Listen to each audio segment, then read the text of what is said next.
What if I told you about a God that was born of a virgin around December 25th, and that child was placed in a manger? He grew up to be a traveling preacher who did miracles, had a royal procession riding on a donkey, turned water into wine, and then ended up dying, hung on a tree, and rising from the dead in spring. Would you think I'm talking about Jesus? Well, according to the skeptics and atheists, you'd be wrong. According to them, I'm talking about Dionysus. You see, the claim is that Jesus is just one myth among many that borrowed from all these other god myths. And we're going to see if that's true today. Let's go. All right, I'm so glad you're with me. We are actually in a series of videos answering 78 questions from Christians from the Atheist Voice YouTube channel. Today we're on questions 49 and 50. If you haven't seen all of the other questions, go back to my playlist linked down in the description below for apologetics, and I have all of the questions answered so far down there in that playlist. Every question that the atheist thinks has been a gotcha for Christians, it hasn't been, and today's going to be no exception. We're looking at questions number 49 and 50, these two questions, and one of them deals specifically with these other god myths and this claim that Jesus is just one among many. So if you haven't already, click that subscribe button, like the video, comment below, and let's go with the first question. Why is the story of Jesus' birth and life so similar to that of mythological beings who lived before his time? And if you want to hear about those stories, we'll leave a link below. All right, so he claims that Jesus is just similar to all these other god myths. And he says there's a link in his description of his video that says, or that lists out some of these similarities. We're going to take a look at that list and see if that's actually correct. Now, first of all, you'll notice that his source is an article from Listverse, because we all know Listverse is the bastion of historical mythological study. And in this article, it's called 10 Christ-like figures who predate Jesus. We're going to take a look and see, do they really predate Jesus? Are they really Christ-like? Are they similar? And we're going to break down these. Now there's 10 in this list, going from 10 down to 1. I am going to cover all of the details listed for number 10 and number 1, and then the rest of them I'm going to give a few of the examples of claims that they are similar. And just for the sake of time, I'm not going to go through every one of every fact listed in all of these, but I'm going to go through enough for you to see that this is simply false and not real. With that being said, I am going to link the article down below, so if you want to look at it yourself, look at it. I do encourage you, when you go look up this stuff on your own, don't find some article, some random article somewhere that lists out and claims that Jesus is similar to all of these. Go to the actual sources. Dig deeper than just saying, oh, this article says this.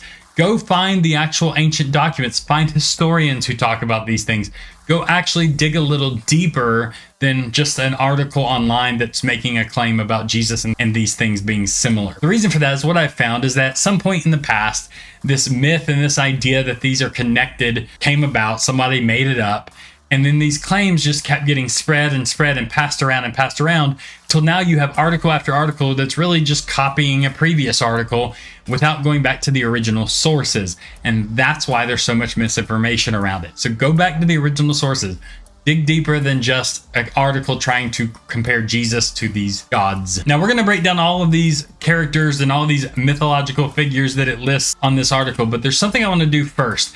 I want to point out that similarities between two different things would not negate the truth of them.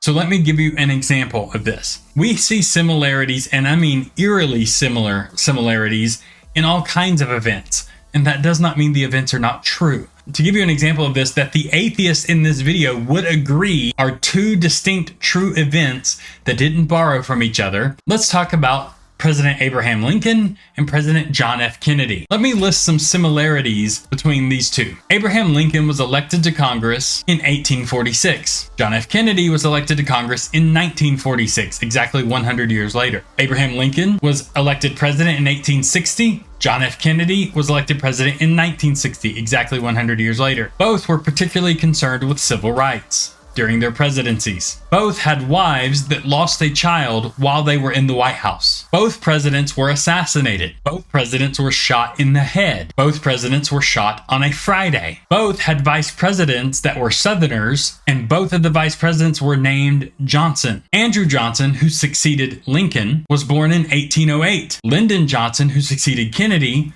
was born in 1908, exactly 100 years later. Both assassins had 15 letters in their name. Lincoln was shot at a theater named Ford. Kennedy was shot in a car named Lincoln that was made by Ford. Both John Wilkes Booth and Lee Harvey Oswald were killed before they could stand trial. Lincoln was shot in a theater. Oswald ran to a theater to hide after shooting Kennedy. This is just some of the similarities. There are many more. But just in the similarities I listed, that is more comparisons than any of the examples on this article comparing Jesus to these mythological figures. And yet, this atheist would not say that Kennedy was just a myth that was copying or borrowing from the story of Lincoln. Even if similarities exist, it does not negate the truth of the story, and therefore pointing to similarities with these other mythological figures would not negate the story of Jesus and automatically make it untrue. But the similarities don't actually exist. Let's take a look at the claims of this article. Now, we're going to first look at number 10, which is Buddha. Now, before we even look at what the article says about Buddha, we need to recognize that the first biography we have of Buddha was not written until the 2nd century AD, which means it was written after the Gospels were written about Jesus. Now, it is true the legend of Buddha would have predated the writing down of the biography, but we have no record of what that legend would have been, and the only indication we have of any similarities between the Gospels and between Buddha come from that biography in the 2nd century and later dates, which means if there was any borrowing going on, it would have been the story of Buddha borrowing from the story of Jesus, not the other way around. So let's see what it says in the article about Buddha. It says that both Buddha and Jesus went to their temples at the age of 12, and it says that they astonished people with their wisdom. Now, the truth is, this is simply a fabrication. In any of our sources about Buddha, we don't have any mention of Buddha actually going to any temple at age 12. The only record we have about him being young and having wisdom is from that 2nd century biography, and it only suggests that Buddha was able to learn very quickly. Not that he went to a temple and taught people and they were astonished by his wisdom. So this is just a pure fabrication, and there is no actual similarity that exists. It then says that both Buddha and Jesus fasted for a long time and would be in solitude. It says that Buddha fasted for 47 days, Jesus for 40 days. Even if this were true, that Buddha fasted this long, and I found mixed information about whether or not this actually was attributed to Buddha in an early source or not. But even if it were true, it's irrelevant. Fasting isn't enough of a similarity to Jesus to say it was somehow copied from Jesus. Fasting was actually a common religious practice back then, had been for a long time. So to point out that a religious figure fasted isn't a similarity. You could say that literally about almost any religious figure of the day. So it's not really any similarity of relevance. Then it says that after they fasted and they had completed their fast, they wandered to a fig tree. This is simply false. Jesus is never said to have gone to a fig tree after his fast. Now, it does mention in the Bible about Jesus going to fig trees, but that's not at the time of his fast or at the completion of his fast. It just never happened. So that one's automatically not a similarity. Then it says that both Buddha and Jesus were about similar ages when they started their public ministry. Buddha at 29, Jesus at the age of 30. This is actually incorrect as well. Buddha didn't start his public ministry at age 29. Buddha didn't actually become a Buddha and attain enlightenment until the age of 35 when he started public ministry. What it says about the age of 29 for Buddha is that he simply determined to become a monk at the age of 29 and went through the renunciation, renouncing the world. Doesn't say anything about a public ministry at age 29. So this one, again, just false. Then it says that they were both tempted by the devil at the beginning of their ministry. And it says that Jesus told Satan to be gone, or get thee behind me, Satan. And Buddha said, get away from me. This is actually getting some details wrong about the story of Buddha to try to make it fit with Jesus. Buddha wasn't tempted by the devil. Buddha was tempted by a demon named Mara, and the temptation is not comparable. There's no mention of bread with Buddha, no taking to the temple saying to cast yourself down from the temple, no being offered all the kingdoms of the world, just doesn't exist. There are actually several versions of this temptation story for Buddha. Some are more elaborate than others, but the basic premise of the temptation is this. As the about-to-be Buddha, Siddhartha Gautama, and I'm probably butchering the pronunciation of that, sat in meditation, Mara brought his most beautiful daughters to seduce Siddhartha. Siddhartha, however,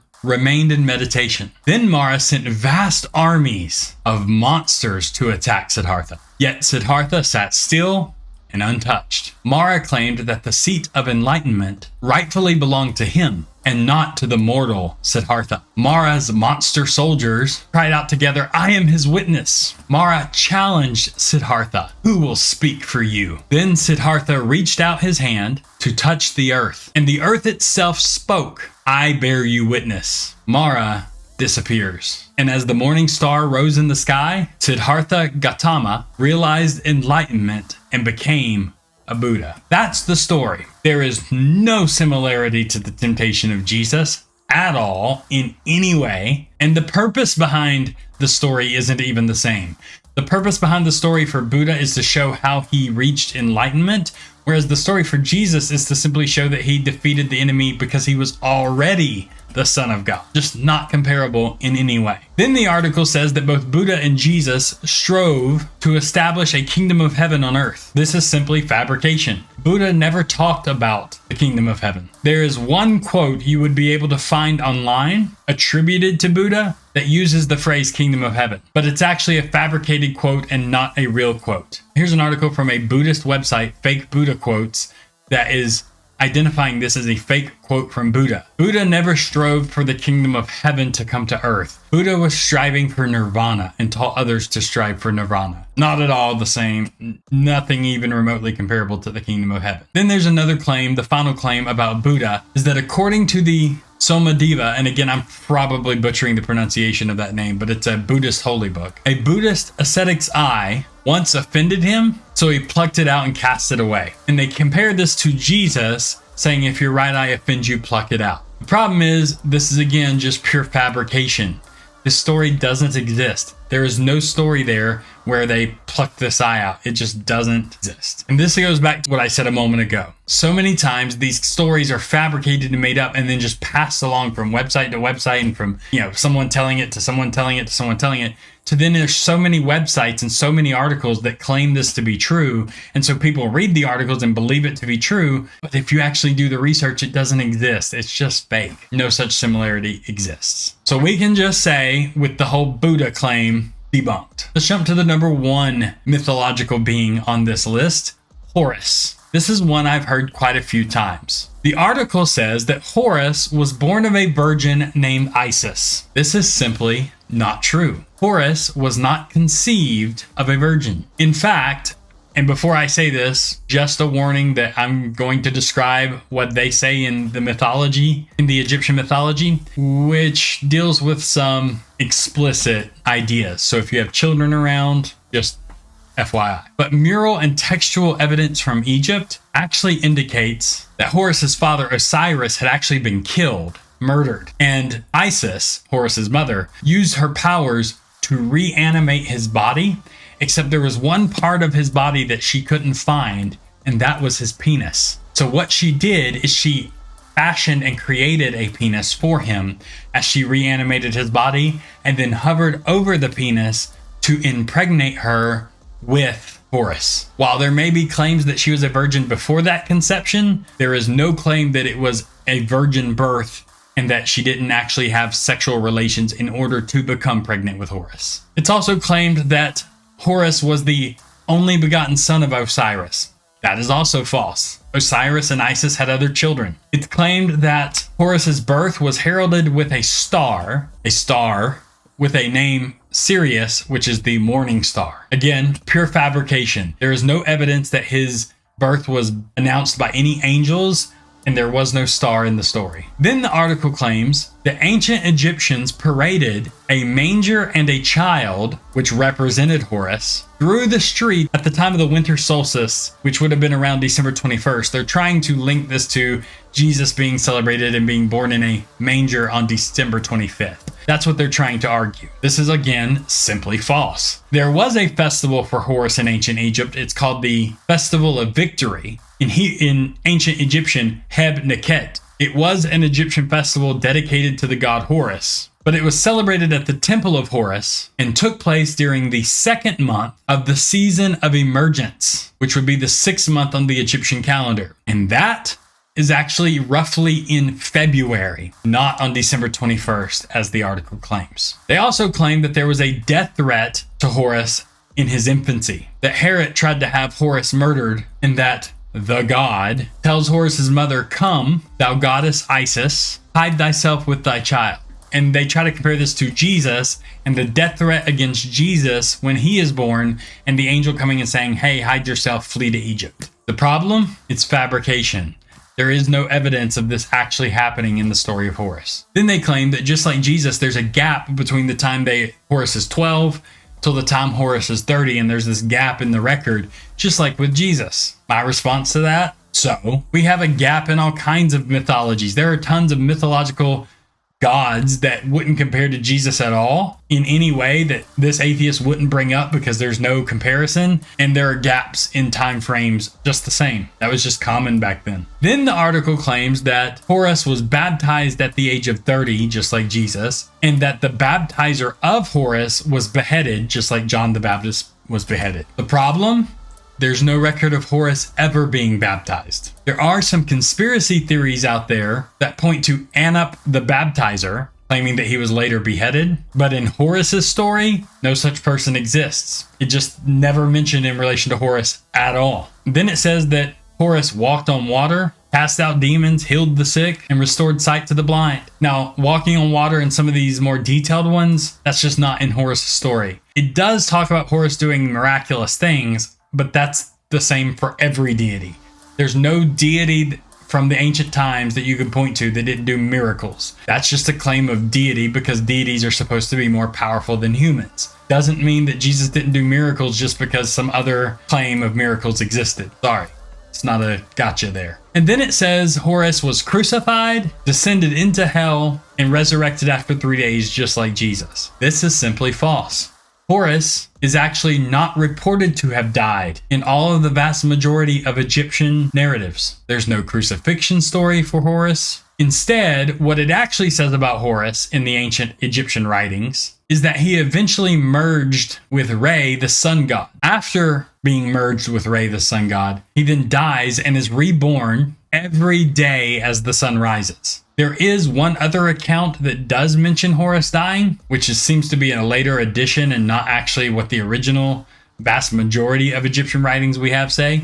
And in that writing, it describes Horus's death and detailed how he was cast in pieces into the water, and later he was fished out by a crocodile at Isis's request. Nothing about crucifixion, resurrection, or anything that would tie to the story of Jesus. So that's number 10 and number 1 in the article. So the least like Jesus according to them and the most like Jesus according to them. And as we see, the story of Horus debunked. So I'm going to look at the others in this list, numbers 2 through 9, but I'm not going to go detail by detail. I think you get the point that all of this is just fabrication, misinformation, and lies. But we'll look at 1 or 2 points out of each one of these other ones, just so you get the picture that it's exact same all the way through the entire list. So number 2 was Attis of Phrygia. And again, probably butchering that name. The first thing you need to know about Attis is that all versions of the myth that have similarities to the Gospels post-date Christianity by several centuries and were more likely influenced by Christianity rather than the other way around. So again, goes back to if there is borrowing, it's them borrowing from the story of Jesus, not the other way around. But here's an example. It says that Attis had a virgin birth. It's not a virgin birth. It's more like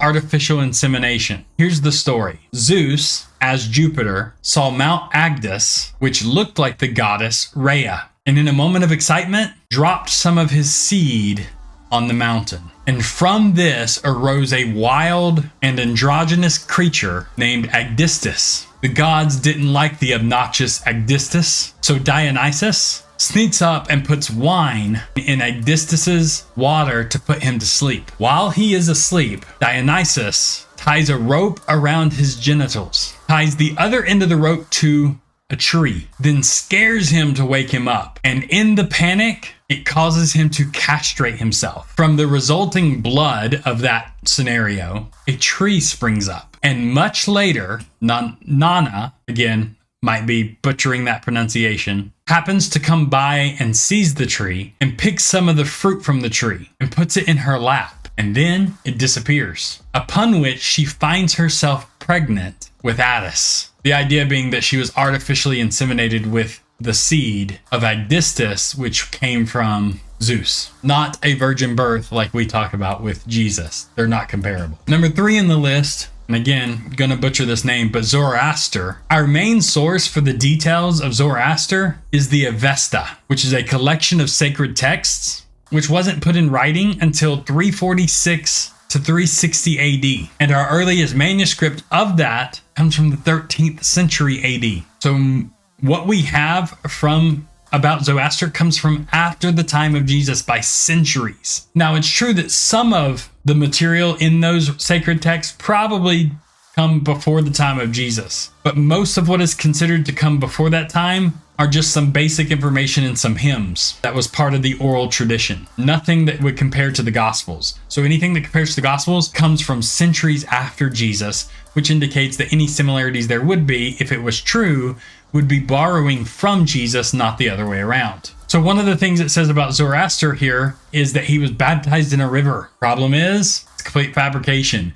There is no information at all about him being baptized in a river. There is a story of Zoroaster receiving revelation from an archangel while on the banks of a river and then crossing the river, but that's the closest we have. There's nothing about a baptism. Number 4 on the list is Glycon. Glycon is said to have a miraculous birth like Jesus. Well, first of all, miraculous birth is just a general term, not the same as a virgin birth necessarily, right? So let's talk about Glycon and how his birth actually supposedly happened. According to the legend, Alexander, the Paphlagonian, who became Glycon's oracle, produced a goose egg, cut the goose egg open, revealing the snake. Yes, Glycon was a snake. The snake grew to the size of a man, but was still a snake. That doesn't match the miraculous birth of Jesus in any way. And they are literally trying to claim that Jesus is a copy of a snake.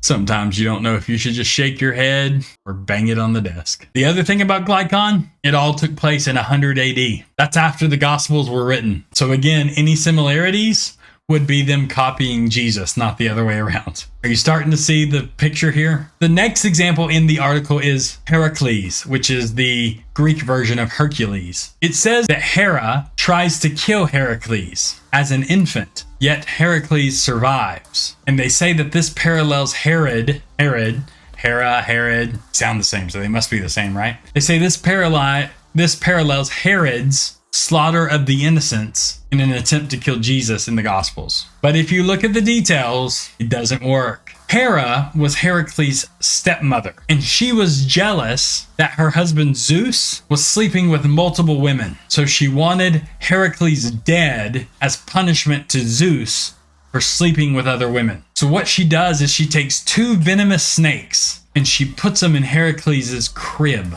But Heracles, being a semi-god, had strength from the time he was born and was able to grab the snakes and strangle them and not die. That in no way is similar to the story of Herod or the killing of the innocents or anything of the sort. It's just absurd. Next on the list is Dionysus. This is the story that I opened up with in the intro. Now again, I'm just looking at some of the facts that it lists here, but everything I mentioned in the intro as well, it's all debunked and garbage. Dionysus in this article is said to be born of a virgin and likely to have been born on December 25th. This is simply false. There are actually a couple of different accounts of Dionysus being born. One legend has him born as son of Zeus and Persephone, which was not a virgin. Another legend claims he was conceived after Zeus impregnated Semele. Semele was then killed by jealous Hera, with the result that Zeus took the still alive fetus of Dionysus, sewed Dionysus into Zeus's own thigh, and grew him in his own thigh until he was ready to be born. Not a virgin birth. And there is no reference at all in any ancient source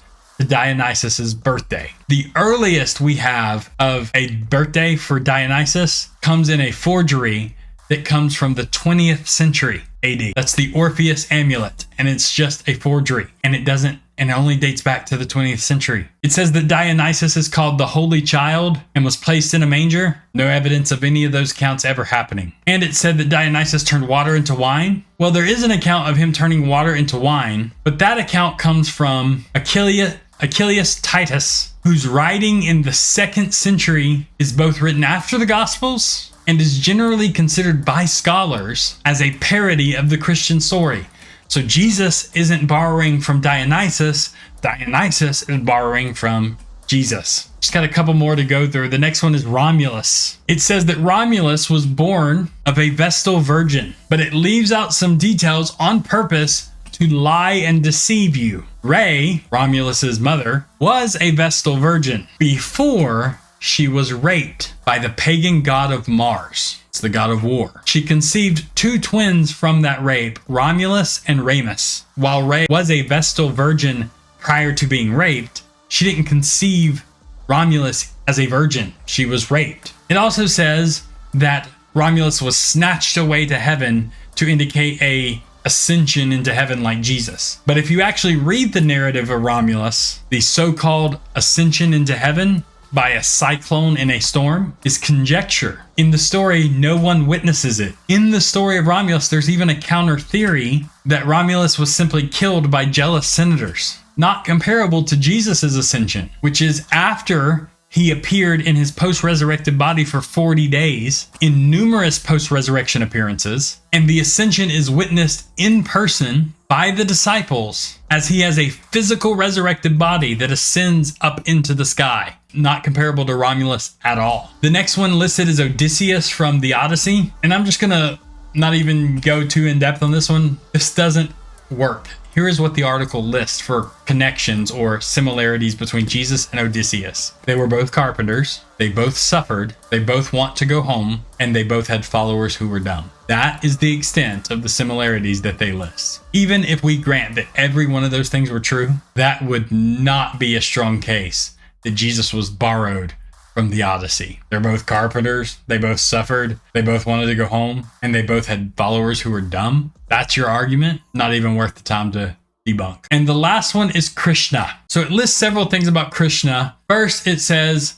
that Krishna was born of a virgin, and here's how. It says the pregnancy was by mental transmission through the mind of Vasudeva into the womb of Devaki. So they're saying there was a virgin birth and that there was this mental transmission of the baby into the womb. Well, first of all, that's not a virgin birth because from the story, she wasn't a virgin. As far as a miraculous conception, that idea is from a late source, dated around 950 AD, centuries after Jesus. That version of the birth of Krishna is not present in earlier accounts. And those earlier accounts date to around 450 AD, which is still centuries after the time of Jesus. So again, any similarities are being borrowed from Jesus, not the other way around. It says that Krishna was called the Lion of the tribe of Saki, like Jesus is called the Lion of the tribe of Judah. Sorry, no evidence of that, doesn't exist, it's a fabrication. It says that Krishna was crucified, but Krishna was not crucified. Krishna died by being killed by a hunter, Jara. Jara shot him with an arrow in the sole of his feet. In most of the stories of Krishna's death, it is said to be an accident. There is one story, one account that says Jara is a demon who's getting revenge for being killed by Krishna. But that's only one out of all the other stories.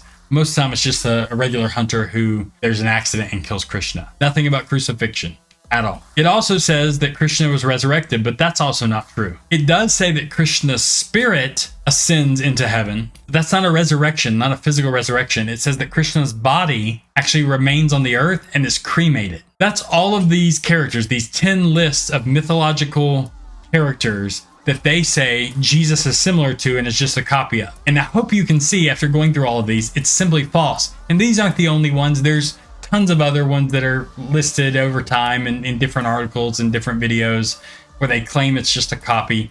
But if you actually look at the historical sources, it's not. It's false. It's just a way to try to discredit Jesus because they want to believe Jesus isn't real. That's it. There is no actual evidence of any of these claims being true. So with that being said, let's look at the next question. Question 50.